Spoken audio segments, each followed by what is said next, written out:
नमस्कार। मैं आशा आप सभी का अपने YouTube channel stories world with Asha में स्वागत करती हूँ। आज की कहानी का शीर्षक है सुख दुख का पुरस्कार। आइए सुनते हैं आज की कहानी। राजा कृष्णदेव के राजमहल में एक दिन पड़ोसी देश के दूत ने प्रवेश किया। वह उनके लिए अनेक उपहार भी अपने साथ लाया था। विजयनगर के दरबारियों ने उस दूत की खूब आवभगत की। कुछ दिन रहने के बाद जब दूत अपने देश वापस जाने लगा तो राजा कृष्णदेव ने भी अपने पड़ोसी देश के राजा के लिए कुछ बहुमूल्य उपहार भेंट स्वरूप उस दूत को दे दिए। राजा कृष्णदेव उस दूत को भी कुछ उपहार देना चाहते थे, इसलिए उन्होंने उस दूत से कहा, हम तुम्हें भी कुछ उपहार देना चाहते हैं। सोना, चांदी, हीरे, रत्न जो भी चाहिए मांग लो। जो भी तुम्हारी इच्छा होगी पूरी की जाएगी। दूत ने कहा, महाराज, मुझे ये सब कुछ नहीं चाहिए।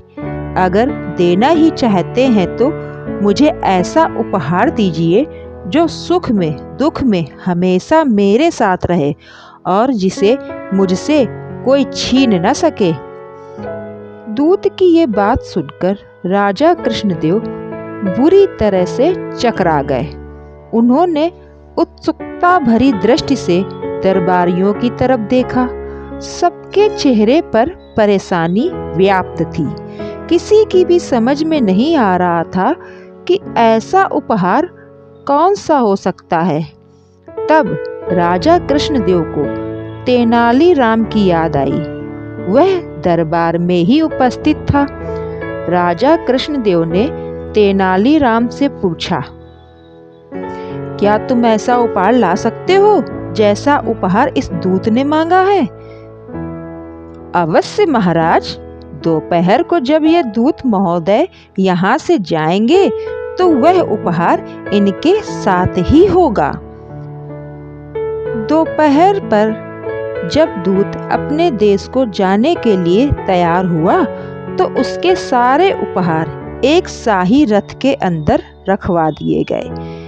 जब राजा कृष्णदेव उस दूत को विदा करने लगे तो उस दूत ने कहा, महाराज, मुझे वह तो उपहार अभी तक नहीं मिला जिसको देने का आपने मुझसे वादा किया था।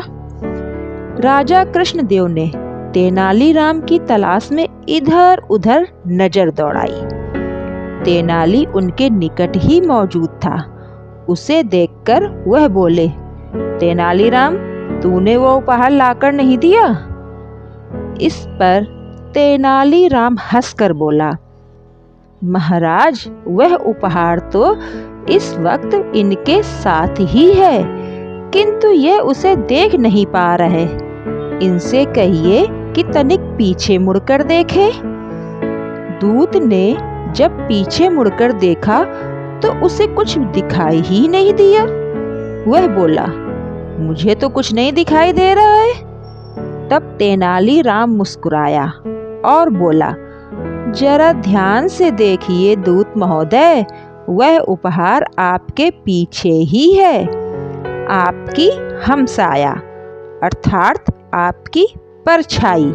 सुख में दुख में जीवन भर यह आपके साथ ही रहेगी और इसे कोई भी आपसे छीन नहीं पाएगा। यह बात सुनते ही राजा कृष्णदेव मुस्कुरा पड़े। दूत भी खुश हो गया और बोला, महाराज, मैंने तेनालीराम की बुद्धिमत्ता की काफी प्रशंसा सुनी थी, लेकिन आज साक्षात इस बात का सबूत भी मिल गया। फिर दूत अपने रथ में बैठकर अपने देश को रवाना हो गया और राजा कृष्णदेव तेनाली से मजाक करते हुए राजमहल में वापस लौट आए। उन्हें तेनालीराम की चतुरता और बुद्धिमत्ता पर बड़ा आश्चर्य हो रहा था। आप लोगों ने मेरे द्वारा यह कहानी सुनी। इस कहानी से हमें यह शिक्षा मिलती है कि हम अपनी बुद्धि से किसी भी कठिन परिस्थिति को पार कर सकते हैं।